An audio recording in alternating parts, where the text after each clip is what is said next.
Муну азыр барып учетко коебуз. Учетко. Мына кликасы кетелек. Кече сыйлыктык колдорду жабышат кадимкидей. Пленканы карагыла.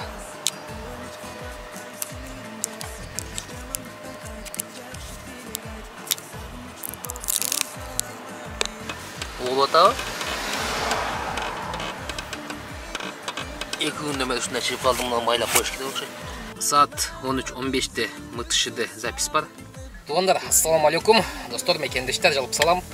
Бүгүнкү күнгө 12 апрель. Машинени учетко койгону кетип атабыз. Так, купля-продажа. Бул менден учетко коюла турган адамга. То есть алар мага купля-продажа мага сатышат договор боюнча. А мен учетко койгой эле учетко койгон адамга купля-продажа мен учетко коебуз. Кабарылып тур, катын жазып тур, жүрөгүңдөн таза чачып тур. Дос деп билемин, аппак дилигим, ишеничтен бүткөн досум берегим. Иманыңда бол, досум курдашым, тагдыр бизди бөлүп кайда курбасын.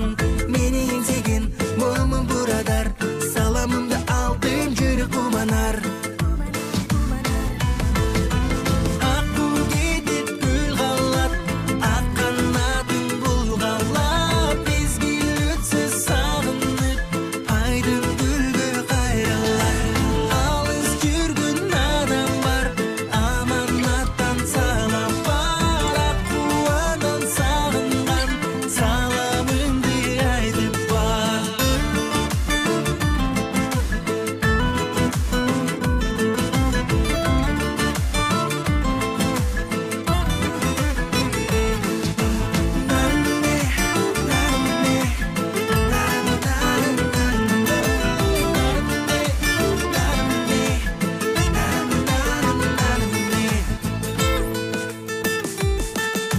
Жазып саламым, катты саламым, сагынычтан жогум мен аламын. Ушул турмушум, түйшүк жумушум, амандыкты досум айтып турушум.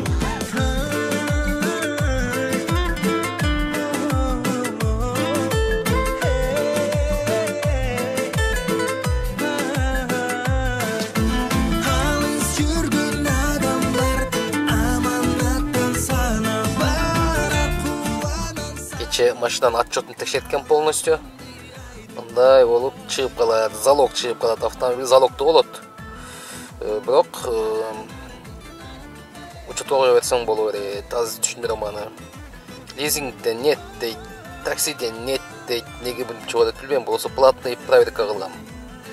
Ограничение нет, юридическое лицо да дейт, штрафтар жок. На Toyota Camry 2021 199 лошадка, почти 200 лошадка деп коет. Номер двигателя да мери жазылат экен мынтип. Номер машинанын номери мына 29/06/2021 учетко коюлган, юридическое лицо. Ошодон бери 1 жыл 9 ай немеде болгон.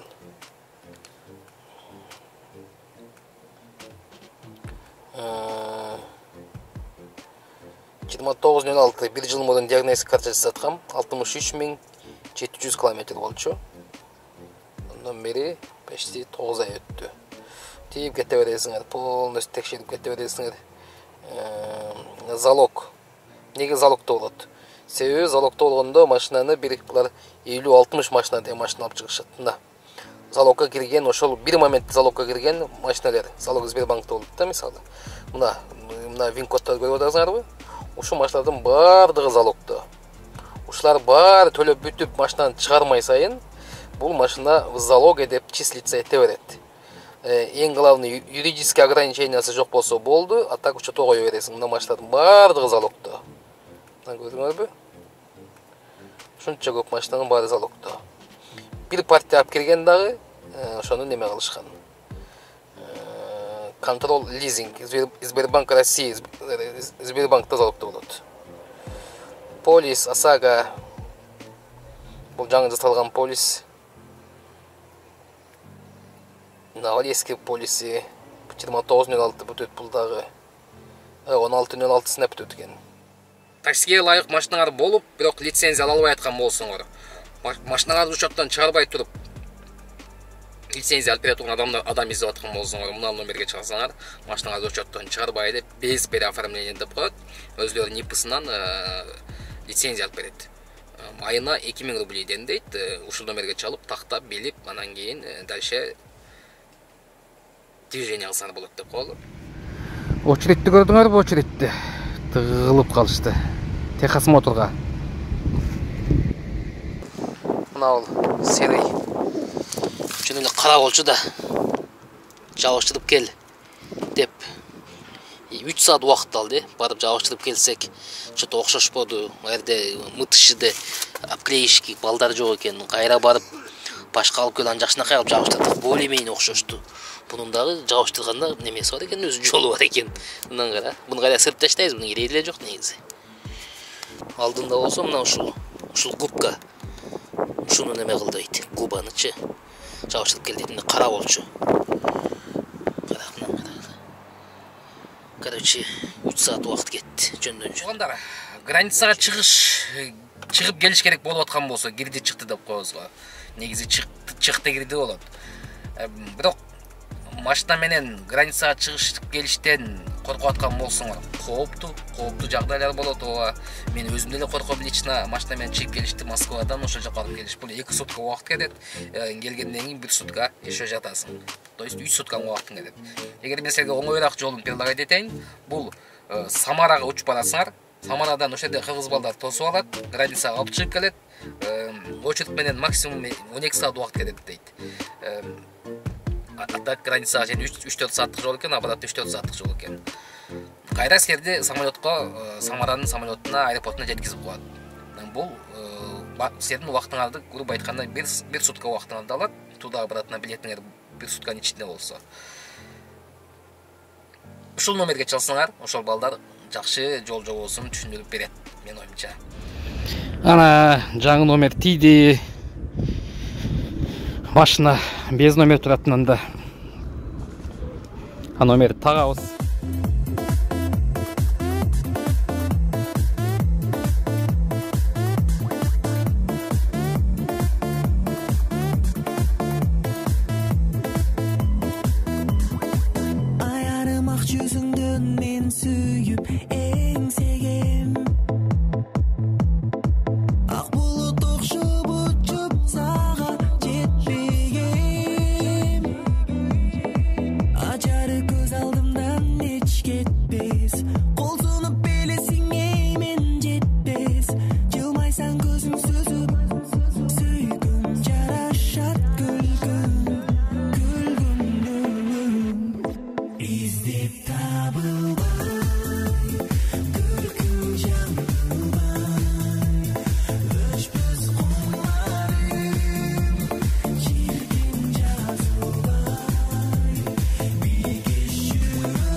Диагностика карта, птовый лист, КИСАР сыяктуу немелер керек болсо документтер.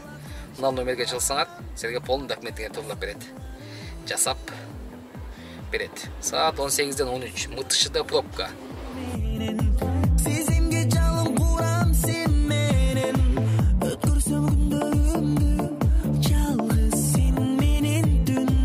Каналды постоянно көрүп аткандай, былтыры январда ушу машинаны алдым. Куда кааласа 2 жыл до конца иштеп төлөйм деп берген сөзүм бар. Ошол видео бар. Дагы деле каналда турат.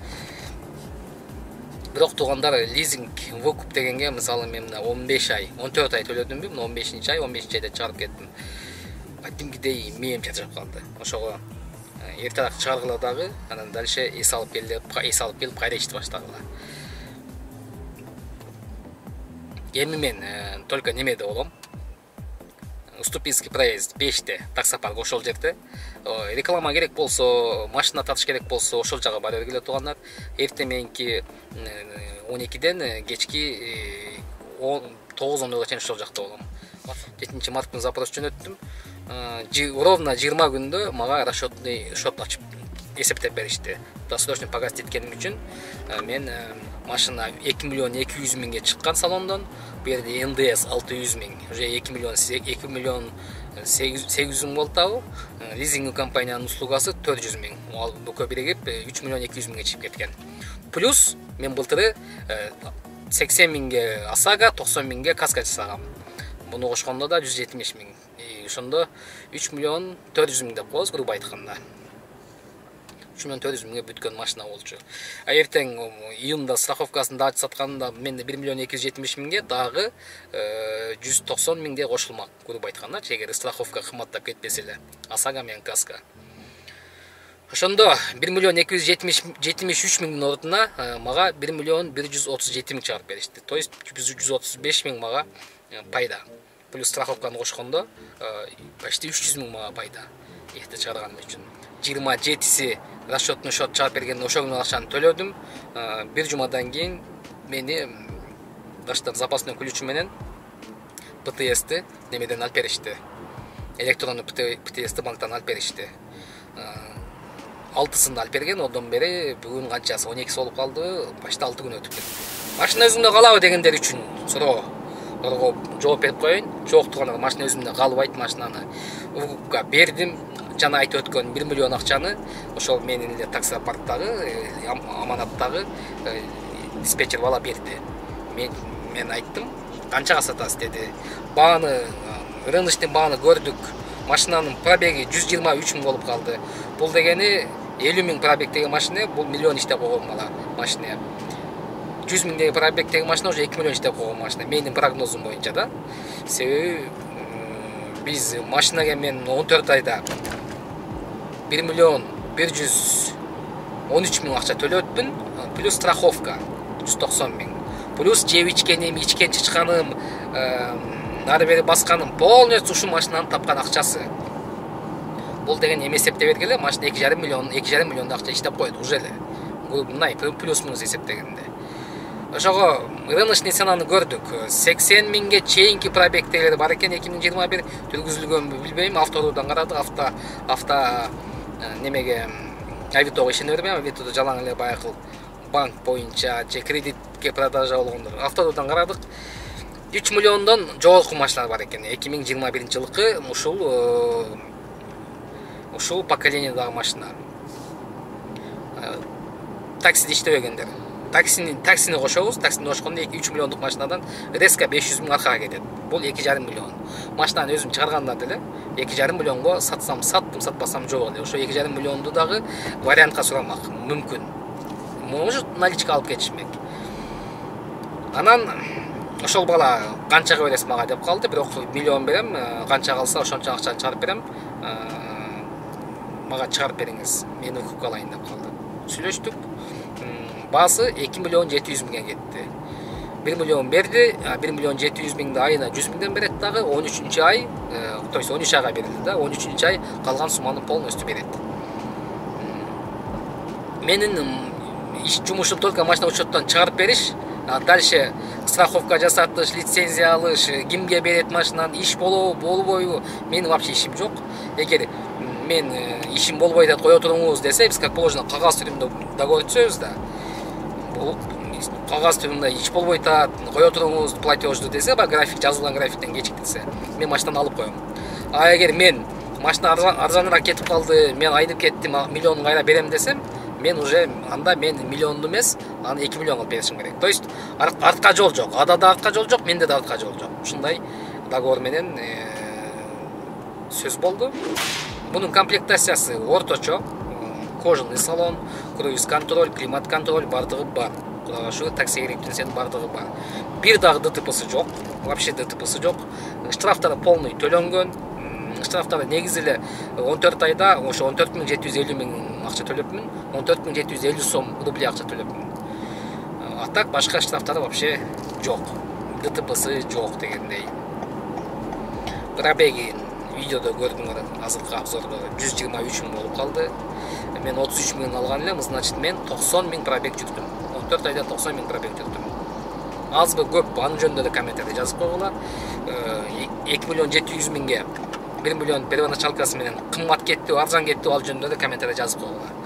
Силердин оюңар мага өтө кызык. Себеби бир-эки досум арзан кетип калыптыр дешти, анан билбейм, мен үчүн нормальный эле. Себеби машинанын мен буга эч нерсесин жасаган жокмун. Азыр бунун замена коробканын майын алмаштырыш керек. Давно алмаштырыш керек эле, мен чоюп жүрүп алдым. Свечасын алмаштырыш керек. Арткы эки колодкасын алмаштырыш керек. Менин бир гана кылган жумушум буда мына шашка, опорная шашка болду. Тыкылдап калган алмаштырып койдум. Анан кийин алдыңкы колодкасын алмаштырдым. Болду, башкасы только замена масла. 3 фильтр менен алмаштырасың, жүрө бересиң. То есть 14 ай мени вообще кыйнаган жок. Только иштеттим, аны бери чапкыладым. Барыңа ийгилик. Орозуңар кабыл болсун. Акыркы 8 күн калды. Кудай билип билбей кетирген ката күнөөлөрүбүздү кечире койсун. Assalamu alaikum.